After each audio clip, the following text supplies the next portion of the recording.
guys, Nick here with the reptile department of Josh's Frogs, and today I'm going to be talking about this one right here, one of the most popular lizards in the reptile hobby, the leopard gecko. This one is one of our adult breeders that we keep here at Josh's Frogs, and I'm going to be showing you today how to set up an enclosure. Although we're not setting up an enclosure for this one right here. She's already got one back at our facility, but instead, we're going to be setting it up for this one right here. This is one of our juveniles. I can't remember the code off the top of my head. Whoop. Careful there, sweetheart. There we go. But she's the one we're going to be setting up this tank here today for. And we're going to be setting her up in one of these. This is a 18 by 18 by 12 Exoterra. Now it seems a little big compared to her size. Like, look at that. And I know what you're thinking. That seems like a lot of space. Rest assured, they will use any and all the space that you give them. So, first thing we're going to start with is our substrate. We have our Josh's Frogs bio bedding. Pop off the lid here.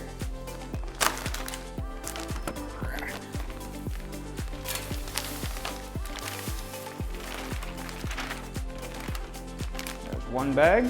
I'm going to do 2 bags for this one just because this is going to be a little bit deeper substrate.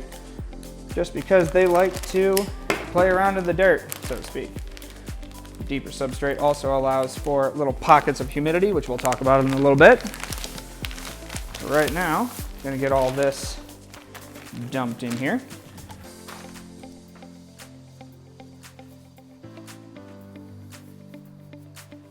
There we go. Mix it all up a little bit. A good rule of thumb that I like to use, especially with these Exoterras, is I like to fill it all the way to the bottom of the line here. For most species, some species you don't have to go that deep. Others, you might have to go a little bit deeper. But as just a general rule of thumb, I like to fill it in up to that line. There's a little extra space to dig. These guys do like to dig on occasion, so it's a good thing to give them extra substrate to do that. Plus, we're making this one bioactive, so we need pockets of humidity for the springtails and isopods that we're going to be putting in here, as well as the different plants. So that's what I'm going to add next. We've got a couple of different succulents here to add in. I'm just going to place them in here right about where I think they are supposed to go. And then I also have this nice big piece of cork bark right here.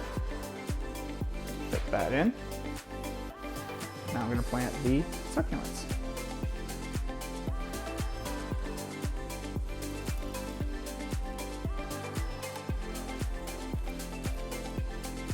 Ideally, before you bring your leopard gecko home, the first thing you want to do is you want to set all this up ahead of time. Give the plants a little bit of time to grow and give the springtails and isopods a little bit of time just to get acclimated and start populating the tank. But if you're like me, I'm a little bit impatient, so I just sort of throw things in there and hope for the best. Not always the best approach, but like I said, I'm impatient. Shouldn't be too much of a problem as long as you keep up with the isopods and springtails, make sure that they're doing okay, culture them properly. The succulents may or may not survive, but they may or may not survive anyway, because like I said, these guys like to dig. I also have these pieces of driftwood here. Add these in there.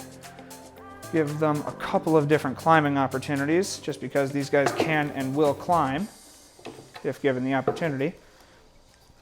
Normally, these Exoterras come with a background on the back, usually a piece of foam or something like that. I took that one out for this one just because I wanted to give them a little bit of extra floor space.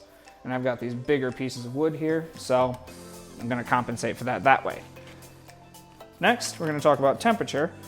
I'm going to use this combo meter here to be measuring both temperature and humidity. Get that out of the package there.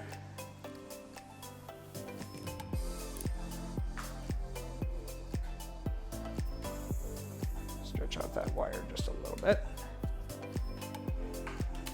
I'm going to set this right about where I want the hot spot to be.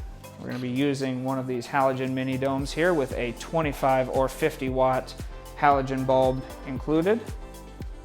You have to buy those separately, so it depends on how hot your house is normally. You can do a 25 if you keep it a little warmer, or if you want something a little bit more versatile, you can obviously use the 50 watt. either one's a good option. The hot spot that you're aiming for is around 88 to 90 degrees Fahrenheit, give or take. And then the average relative humidity that you're looking for is right around 50%. So now that that's all in place, put the lid back on, lock it up. And Exoterra on the back of these cages has a little probe section right here that you can just stick the cords down in and then just close it up. You don't have to really close it on these guys because they're obviously too big to fit through the holes, but I like to add them anyway. Keeps things a little bit neater. Next, now that we've got all this, I'm going to add in the springtails and isopods. Here we have our dwarf white isopods. They're technically a tropical species, but I have found that they actually do pretty well in setups like this, especially with the deeper substrate. The deeper the substrate, the better it allows for humidity pockets to build up, especially under the soil. That's why we have various ingredients in there to kind of hold and trap that humidity down under the surface. And that gives them all the humidity they need to survive and thrive. And then these are our temperate springtails. A little bit of a different variety of springtail than what we normally use in our tropical setups because they actually are better at surviving a more temperate environment like these leopard geckos are known for. Next, we have our little water dish. Just nuzzle that in there. I like to put that in the front. It makes it easier to clean out and change whenever the water gets dirty. And then I have my spray bottle here filled with dechlorinator. Makes the water safer to drink and it doesn't clog up the nozzles nearly as much. Set the spray. And I'm going to give the entire setup a nice heavy misting, both for the isopods and for the succulents, and give them a little bit extra. Like I said, these guys, everybody says they're a desert species, but they're actually more of a temperate species, believe it or not. So they are going to be, they like it a little bit more humid than people would normally think. So I like to give them a little extra spray. Mine at home, I'll spray them down maybe a couple, 2-3 times a week with a heavy spray, like really saturating everything about once a month. So we got this little one here. Release you right on in there.